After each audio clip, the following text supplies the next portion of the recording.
Coming up on First at 4, heavy rain in the area causes problems across the mountains. And southeastern Kentucky is not the only area that's been plagued by severe weather as strong storms and even a tornado makes its presence felt in the south. Plus, a cold night expected throughout the mountains. The latest, though, on when we warm back up coming up as Mountain News First at 4 starts now. Dedicated to eastern and southern Kentucky, this is WYMT Mountain News First at 4. Good afternoon, I'm Keaton Hall, and thanks for joining us here on First at 4. There's been a lot of wild weather in southern Kentucky. First heavy rain, then flooding, then occasional snow showers. We spoke to some people who had to get out of their homes and to dry ground early this morning in Whitley County.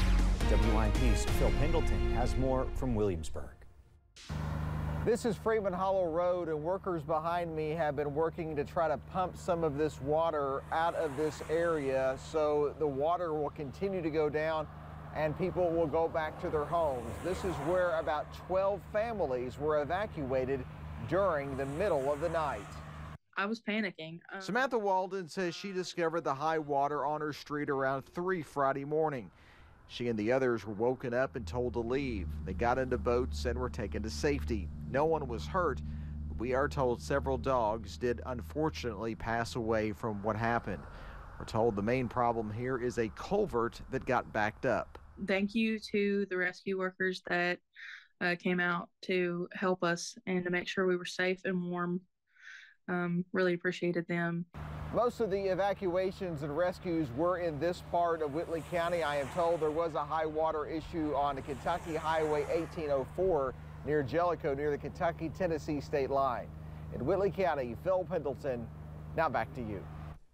Many people told us they expected to be able to go back home sometime this afternoon. Flooding has also swept away temporary bridges in Knott County. The bridges were built to replace ones that were destroyed in the July 28th flood. Now, Magistrate Calvin Waddles says some bridges have been swept away, trapping dozens of people from the main roads. I mean, our county is probably less than 25% repaired, and this right here has set us back again. Right now, we've got several $1 million worth of damages that we don't have the money to pay. Waddles says he's been urging Kentucky legislators to increase funding for flood relief in Knott County. We'll have more on that at 6.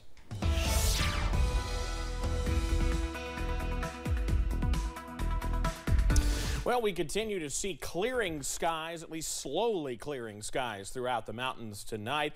And I think we'll continue to see, once these flurries move out, a rather calm Friday night. Here's the view from Lake Cumberland, at least the Pulaski County side. And yes, you see calmer conditions there at the moment, just overcast. That's sticking around. The view from London Corbin Airport, same thing, though I think we will start to clear things out a little bit as we head into the nighttime hours. It is chilly outside tonight, or this afternoon. Low to mid-30s region-wide after highs in the 60s yesterday and 70s just a couple days ago. That's February in the mountains for you. We'll continue to see calm conditions for the most part as we head through tonight. Here's a look at pinpoint Doppler, and the only green on the radar are the river flood warnings we have in effect still through this weekend with many of the creeks and streams above their banks. In fact, we have the summary of at least some of those here. All those green little boxes are flood warnings for the Cumberland River, for the Kentucky River, North and South Fork of the Kentucky River out there, as well as some of the creeks and streams there, Leviza Fork as well, under that particular threat for flooding, at least a little bit as we head through the weekend. There's a look at the forecast tonight, mid-20s, mostly clear, but in just a few minutes, Keaton, I'll have the summary of where some of our river levels are now and what we can expect heading into the weekend. But spoiler alert, you're going to like it in a few minutes. Thanks, Evan. Millions are under alerts for nasty weather across the country, including here in the south. A tornado hit Ripley, Mississippi yesterday, and there were also suspected tornadoes elsewhere, including Tennessee. CBS's Omar Villafranca has more.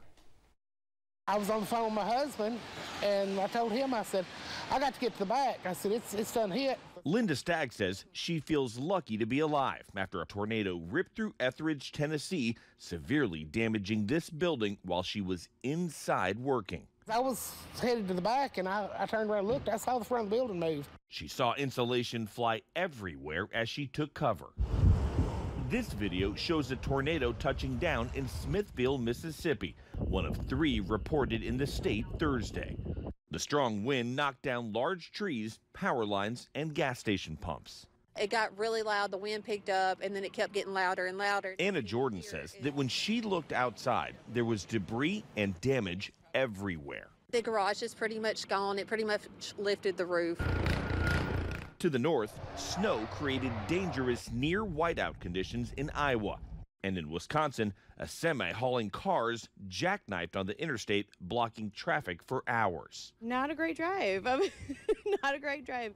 Roads are not the best. On the campus of Northwestern University, this massive tree crashed to the ground, injuring 4 faculty members. 3 were rushed to the hospital. At least 1 was in critical condition. Back here in Tennessee, the 911 director told us that this area is predominantly Amish, and he pointed that out because he says that community traditionally does not use cell phones and other technology to track storms or get storm alerts, but they did say the sirens were going off, and they are lucky that no one was seriously hurt. Omar Villafranca, CBS News, Etheridge, Tennessee. The National Weather Service will be in Tennessee and Mississippi today to survey the damage. Governor Andy Beshear has signed a bill that is going to lower the state income tax. House Bill 1 passed early in the session by the Republican-led House and Senate. The bill did receive some criticism from Democrats who say the reductions would only help the wealthy before inking the bill. The governor says he had some issues with it, but says it could give Kentuckians a small boost. The bill will drop income tax in the state by 4% next year. Ultimately, lawmakers here in Kentucky want to phase out personal income tax altogether. This weekend, the 2nd annual Southeastern Kentucky Boat and RV Show at the Corbin Arena. WYMT's Olivia Calfee is live with us now at the event. Olivia. Thank you, Keaton. I am standing inside of Corbin Arena right now. As you can see, the event kicked off at 2 p.m. today, and there's already been people walking around looking at all the different RVs, boats. There's a ton of vendors here, and I've also heard that there's a lot of really good deals. But earlier today, I spoke with General Manager of the Wildcat RV and Marine, Steve Scalf, about what we can really expect from this weekend. We're going to have a lot of deals, special financing rates, special terms.